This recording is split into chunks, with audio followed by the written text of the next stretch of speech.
L'origine des évangiles en langue syriaque.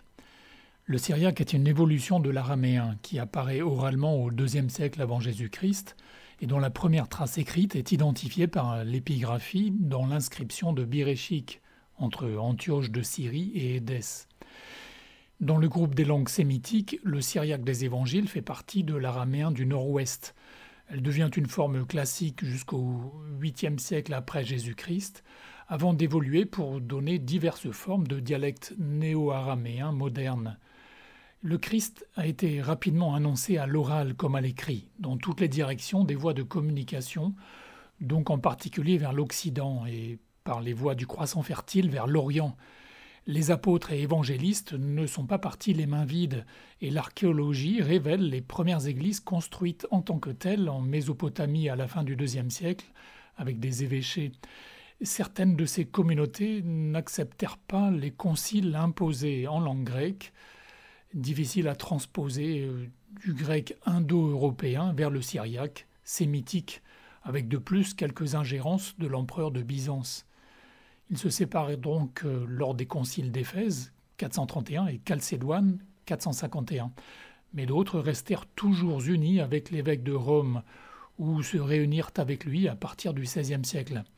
Et ces églises annoncèrent l'Évangile jusqu'en Afghanistan, en Inde, au Turkestan, en Chine, en Malaisie, en Indonésie et au Japon, avant de disparaître en grande partie, notamment à partir de Gengis Khan et Tamerlan. Le monachisme y était répandu et diffusa une version ancienne des évangiles, appelée depuis sa découverte au XIXe siècle la Vetus Syra, par analogie avec la Vetus Latina, précédant la Vulgate. À la même époque que saint Jérôme, pour son travail en latin, au début du Ve siècle, Raboula d'Édesse, évêque, révisa en syriaque et uniformisa les évangiles de son temps, en se référant aux manuscrits grecs byzantins qu'avaient diffusés en particulier Eusèbe et Athanase. En syriaque, c'est ce qu'on appelle la Peshitta, une version simple standard. La Vetus Syra disparut de la liturgie, mais subsista partiellement et occasionnellement, comme la Vetus Latina aussi, jusqu'au début du deuxième millénaire. Et les deux principaux manuscrits sur les 5 actuellement connus de la Vetus Syra furent conservés grâce au monachisme à Sainte Catherine du Sinaï et au monastère des Syriens dans le désert égyptien du Wadi Natroun, non loin des lieux de saint Antoine le Grand. Un orientaliste diplômé d'Oxford en 1842, missionné par le British Museum, William Curtin découvrit dans ce dernier monastère du désert d'Alexandrie le premier exemplaire, un codex portant désormais le nom de Cyrus Curtonianus et conservé à la British Library de Londres. En 1892, 50 ans après, les deux jumelles linguistes, biblistes, paléographes et exploratrices, c'était des érudites, elles connaissaient 12 langues chacune, Agnès Lewis et Margaret Dunlop Gibson découvrirent le deuxième manuscrit presque complet des 4 évangiles, le Codex Cyrus Sinaiticus, sur un palimpseste de Sainte Catherine du Sinaï, dans la bibliothèque duquel il est conservé. Les deux sœurs employèrent des révélateurs chimiques pour lire le texte caché sous une réécriture de vie de saint, ce qui a un peu abîmé cette peau d'agneau, mais il est le plus ancien et le plus complet.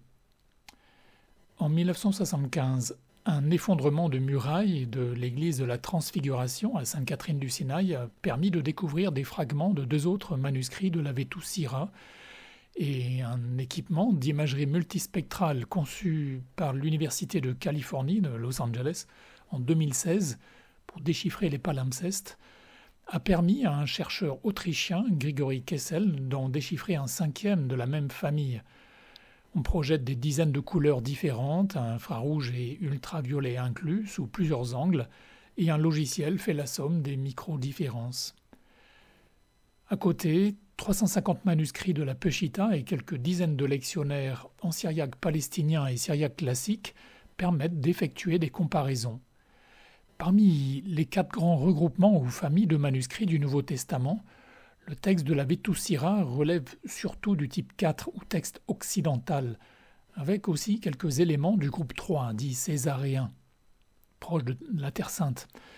Dans la redécouverte des grandes traditions historiques de transmission du texte des évangiles, la Vettusira apparaît ainsi très complémentaire du texte latin antique de saint Jérôme, traduit pour la première fois dans le projet parallèle Bible-Art, une autre émanation du travail de l'école biblique et archéologique française de Jérusalem, et actuellement disponible en support numérique, sur ordinateur et téléphone.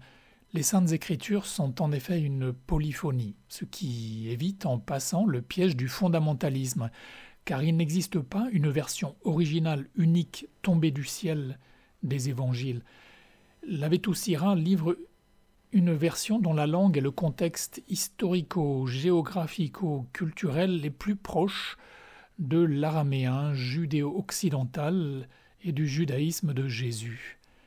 Le but de ces travaux est de rendre la parole de Dieu accessible à tous en respectant son historicité, la diversité de toutes ses sources anciennes et la manière dont les témoins des premiers siècles l'ont compris.